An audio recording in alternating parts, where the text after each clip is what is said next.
Mis amados, que la bendición del Padre, la bendición del Hijo, la bendición del Espíritu Santo sea sobre todos ustedes. Este servidor de ustedes, Iván Zapata, hoy nuevamente para llevarles el mensaje de salvación, el mensaje de palabra que edifica, que consuela o exhorta. Quiero leer la palabra del Señor a favor de ustedes y quiero que Dios obre en sus vidas, como lo ha hecho en la mía. Dice Hechos capítulo 5, versículo 33 al 42, dice así: ellos, oyendo esto, se enfurecían y querían matarlos. Entonces, levantándose en el concilio un fariseo llamado Gamaliel, doctor de la ley, venerado de todo el pueblo, mandó que sacasen fuera por un momento a los apóstoles. Y luego dijo: varones israelitas, mirad por vosotros lo que vais a hacer respecto a estos hombres. Porque antes de estos días se levantó Teudas diciendo que era alguien. A este se unió un número como de 400 hombres, pero él fue muerto y todos los que le obedecían fueron dispersados y reducidos a nada. Después de este se levantó Judas el Galileo en los días del censo y llevó en pos de sí a mucho pueblo.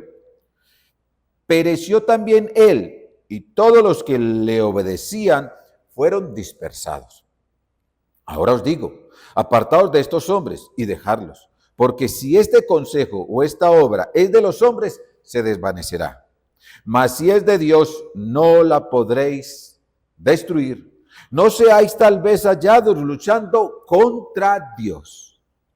Y convinieron con él, y llamando a los apóstoles después de azotarlos, les intimaron que no hablasen en el nombre de Jesús, y los pusieron en libertad.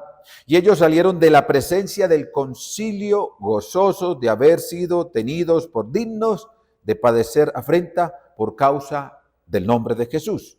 Y todos los días en el templo y por las casas no cesaban de enseñar y predicar a Jesucristo. Padre, que esta palabra edifique, consuele o exhorte a todos los oyentes. Asimismo que tu palabra, mientras es predicada, Señor, sé tú haciendo milagros en la vida de ellas. En el nombre de Cristo Jesús.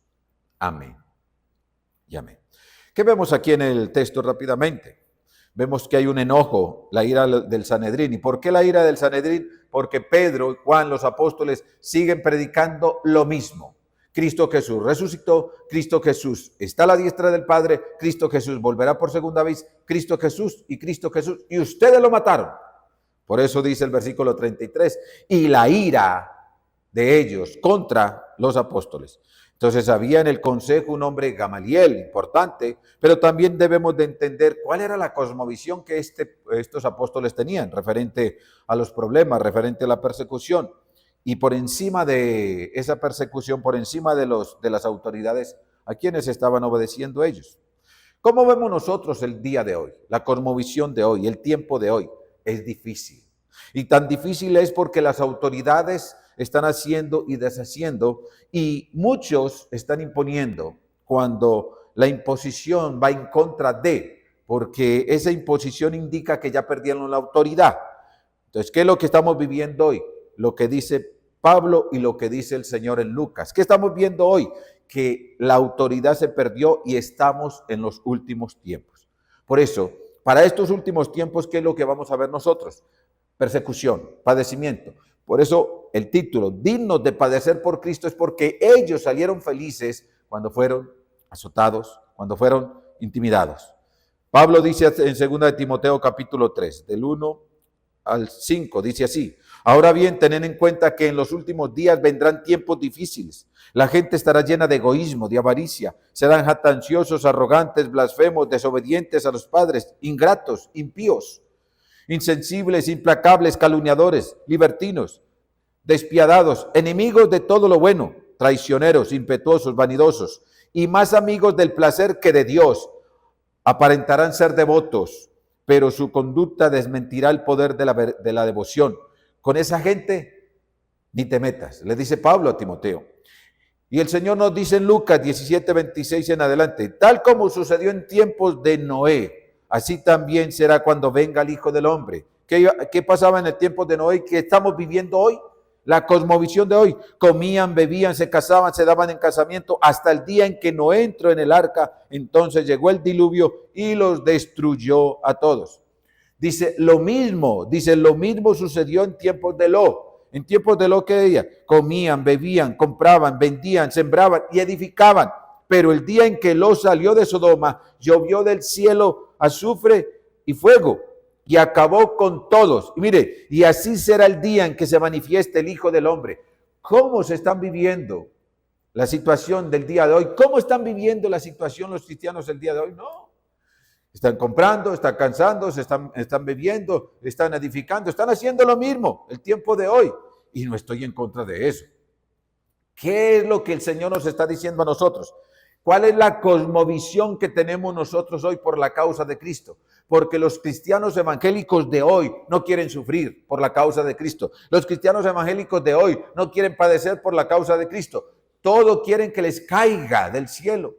Como dice mi hermosa suegra decía que habían 2 perezositos, pero uno de ellos al menos se montó al palo y desde arriba del palo se montó a coger las frutas, pero el otro era tan perezoso que se quedó abajo. Entonces el de arriba al menos le decía al de abajo, le decía, oiga, levántese pues y apare la fruta tan siquiera. Y el de abajo le decía así, mi suegra, hermosa suegra me decía, y el de abajo le contestaba, ajá, que le cayera en la boca. Así está el pueblo hoy cristiano, no quiere padecer, quiere estar nomás viviendo bueno y que el cristianismo bueno, el que bendice, no, van a llegar los momentos difíciles. Por eso ellos se sentían dignos de padecer, de sufrir por la causa de Cristo. No se le olvide esta idea, el sufrimiento por la causa de Cristo no es un castigo, sino un privilegio, un propósito en la vida del creyente. El sufrimiento por la causa de Cristo no es un castigo, sino un privilegio y un propósito en la vida de cada uno de nosotros como cristianos. Dios lo usa para fortalecer la fe, testificarle al mundo y glorificar su nombre. El sufrimiento. Dios usa el sufrimiento para fortalecernos a nosotros en fe, para que nosotros seamos de testimonio al mundo y para que nosotros glorifiquemos su nombre. Bueno, pero entonces analicemos esta otra ilustración, el diamante y la presión que se ejerce sobre él. Un hombre estaba observando al joyero trabajar, tallar el diamante. Y el proceso era arduo. Recibía golpes, era cortado, pulido, presión. Este hombre intrigado le preguntó, ¿por qué es necesario someter al diamante a tanto sufrimiento? El joyero, con toda responsabilidad, le dice, el diamante es solo una piedra común, en bruto, común, no sirve para más nada, común. Mientras no entre la presión, mientras no entre al fuego, mientras no sea pulido, no va a salir de ese diamante en bruto el diamante que brille, el diamante con poder, con fuerza, resistente a todo. Así que cada golpe que se le da a ese diamante es porque le está sacando lo que no sirve y está dejando lo que sí sirve. Así es igual el proceso espiritual en nuestras vidas. De la misma manera, por medio de las pruebas, por medio de los procesos, por medio de las dificultades, lo que Dios está haciendo con nosotros es sacando de nosotros, de este diamante en bruto, el diamante que va a adorarlo, a glorificarlo y que va a resistir las pruebas hasta que nuestro Señor Jesucristo venga. Solo uno murió sin pecado. Solo uno murió sin pecado. Pero no hay ninguno que no haya muerto sin sufrimiento. Y eso lo debemos de tener bastante claro. El único que murió sin pecado se llama Jesucristo. Pero si Él murió por el sufrimiento, por salvarnos a nosotros, para llevar en su cuerpo todos nuestros pecados, nuestras dolencias, nuestras enfermedades, ¿quiénes somos usted y yo para decir que no vamos a padecer o a sufrir? Por eso, dignos de padecer por la causa de Cristo es un milagro para nosotros, es un regalo, es una bendición. Lo primero que quiero compartir con ustedes hoy está en el versículo 33. La guerra del mundo contra el evangelio no ha terminado.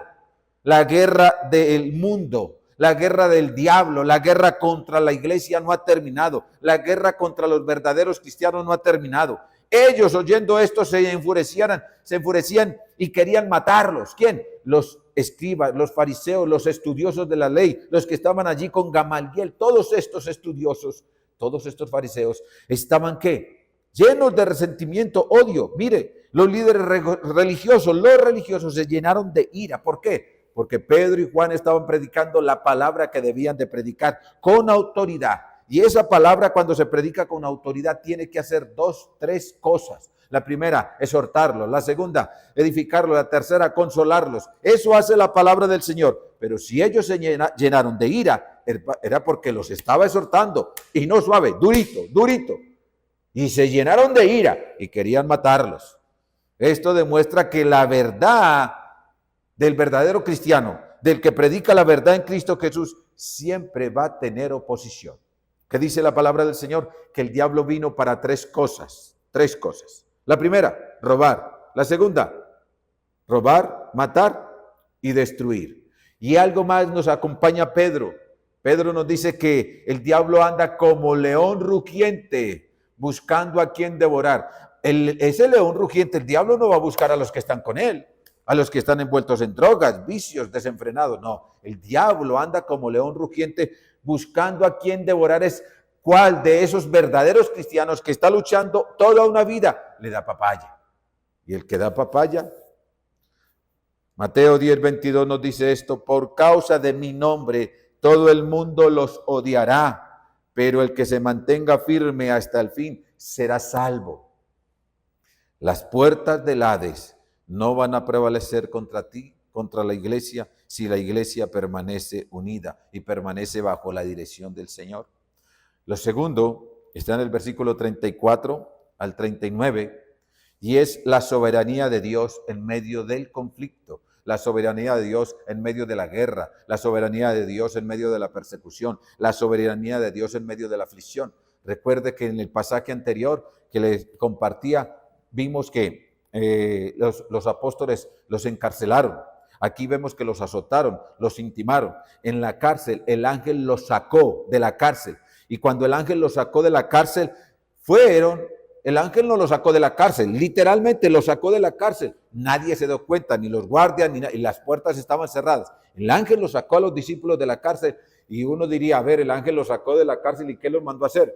Los mandó que fuesen donde sus esposas, a comer frijolitos con chicharrón, allí bien como buen paisa, frijoles con chicharrón, con aguacate, y los sentó allá a la mesa con su esposa. Y uno diría, uy, pastor, qué bueno. No, el ángel les dio la misma misión que el Señor les dio. ¿Cuál misión? De Mateo 28, vayan y prediquen, vayan y lleven el mensaje. El ángel los sacó y los mandó y les dijo, vayan donde está la boca del lobo, al templo nuevamente. Y ellos fueron al templo. Al día siguiente ellos estaban predicando nuevamente en el templo y vuelven y los traen. Y es lo que está pasando aquí. Por eso la ira de ellos.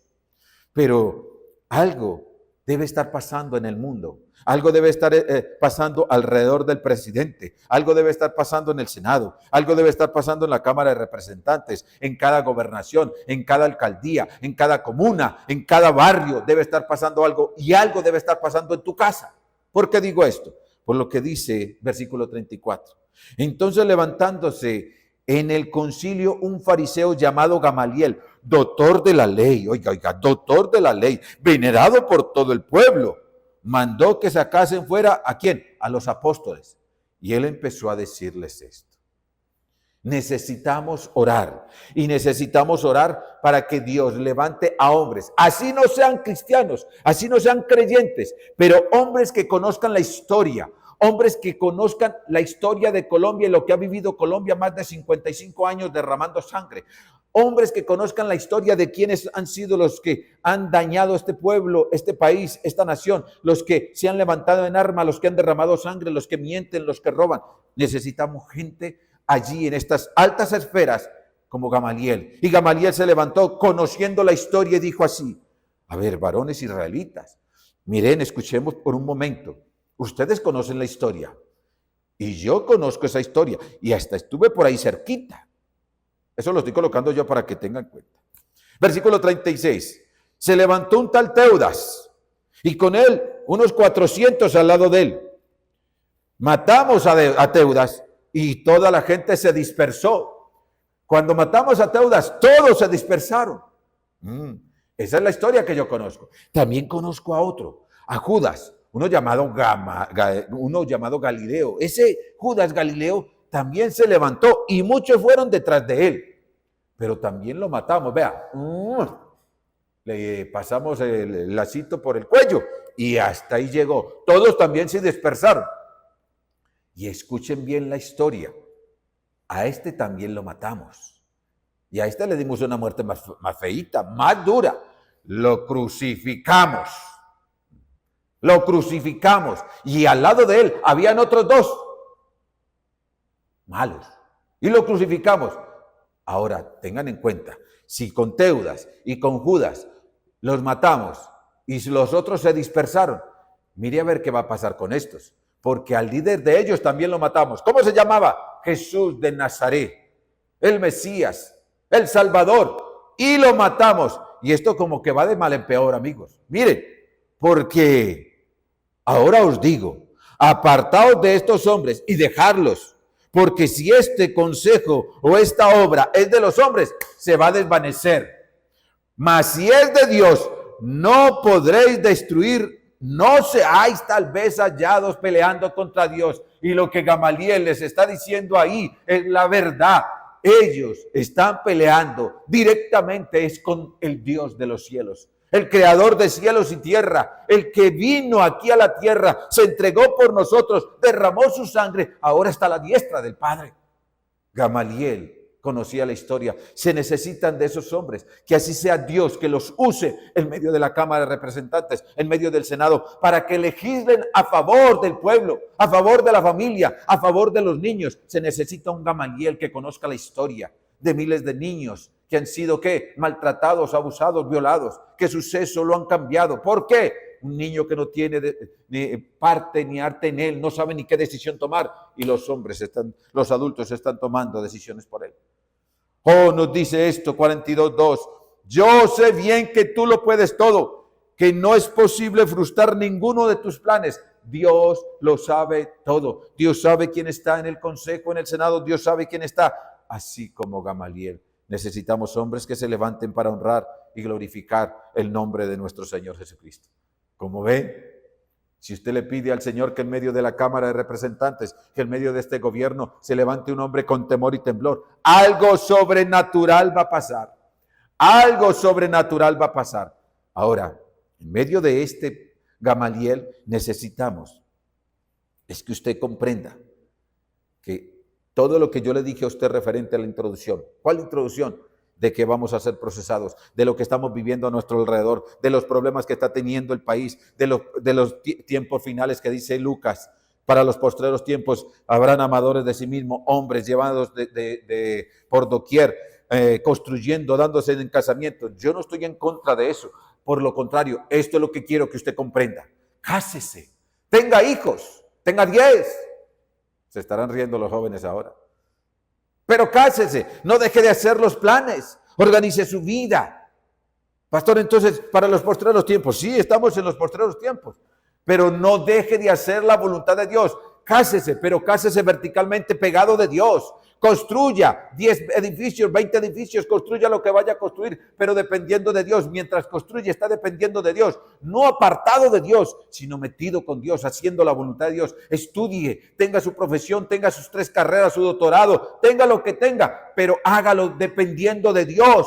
Que si Dios lo llama a usted en medio de estudio del doctorado, del pregrado, si Dios lo llama a usted, usted se vaya con él. Pero está construyendo un edificio y se olvidó de Dios, déjeme decirle, va mal. Pero usted está construyendo y le está diciendo, Señor, este apartamento, esta casa, estos edificios son para honrarte y glorificarte. Dependiendo de Dios, no importa, hágalo. Pero en medio de cada situación no se le olvide lo tercero. Gozo al padecer por Cristo en medio de lo que viva. Gozo al padecer por Cristo no es fácil, pero es lo que Dios te manda. Debes de tener gozo en la circunstancia, la dificultad que sea. Debes de tener gozo. Versículo 40 dice, y convinieron con él, y llamando a los apóstoles, después de azotarlos, Jesús le dijo a los discípulos, por mi causa van a ser vituperados, señalados, perseguidos, abofeteados, por mi causa. Y eso lo estamos viendo aquí. Dice, les intimaron que no hablasen en el nombre de Jesús, y los pusieron en libertad. Y ellos, No salieron llorando, ¡ay! No, ellos salieron de la presencia del concilio gozosos de haber sido tenidos por dignos de padecer afrenta por causa del nombre de Jesús. Dignos. No les di la explicación al comienzo, se las doy ahora.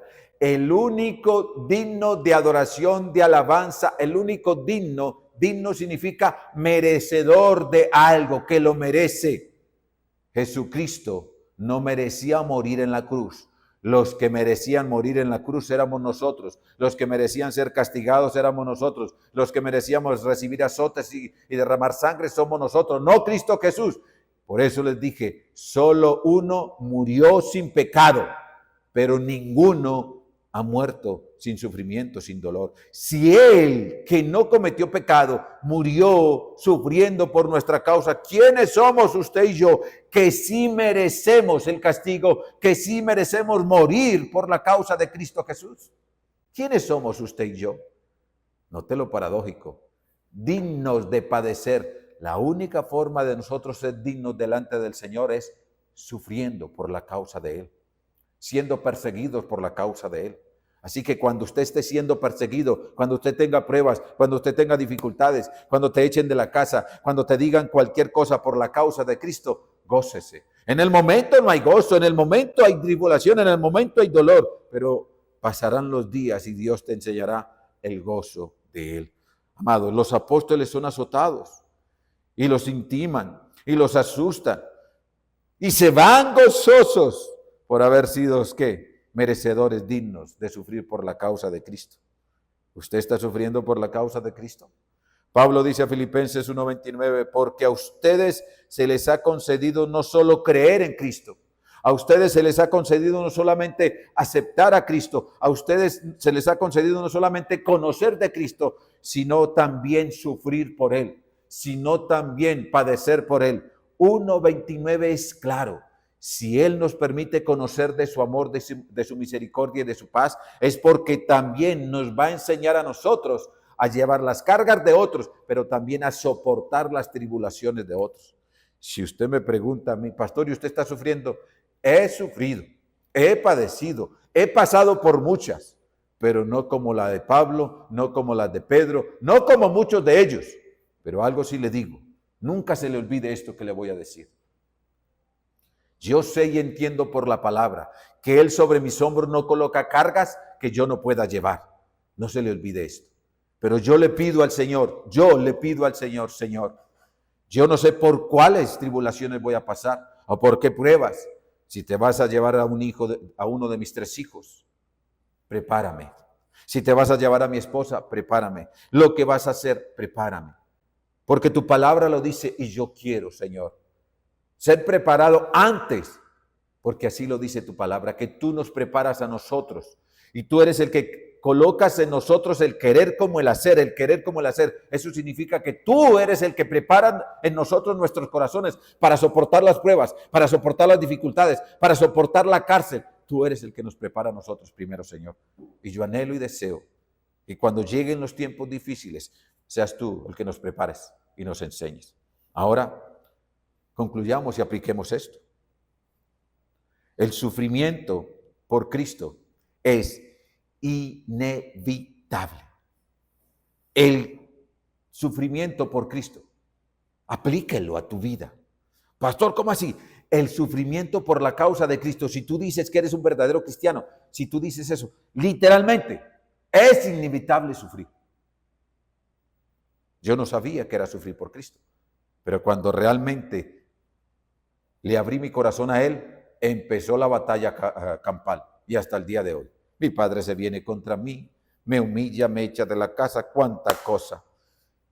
Pablo dice en 2 Timoteo 3:12, asimismo serán perseguidos todos los que quieran llevar una vida piadosa en Cristo Jesús.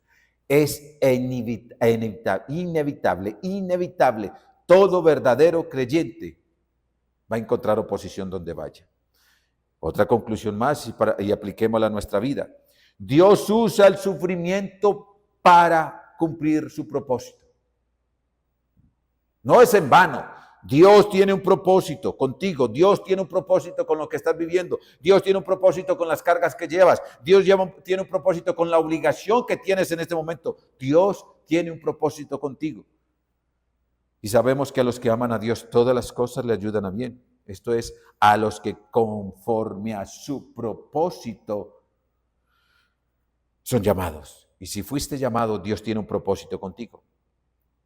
Otra conclusión más, otra aplicación más. El sufrimiento en Cristo Jesús nos produce gozo. No al instante, pero sí a su debido tiempo. Santiago lo dice así: hermanos míos, tened por sumo gozo cuando os halléis en diversas pruebas, sabiendo que la prueba de vuestra fe produce paciencia. El gozo no es al instante. ¿Quién va a estar gozoso con el dolor de un cáncer? Ninguno.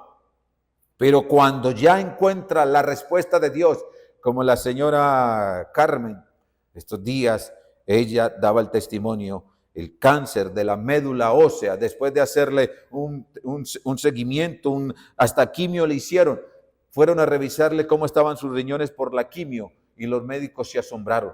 Nada, y nada. Y hacían reuniones y ella asustada y miraba por un lado, la miraban por el otro y ella decía, ¿qué pasará? Se empeoró la cosa. Cuando la reunieron, lo único que le dijeron: doña Carmen, no sabemos qué pasó, pero usted no tiene nada.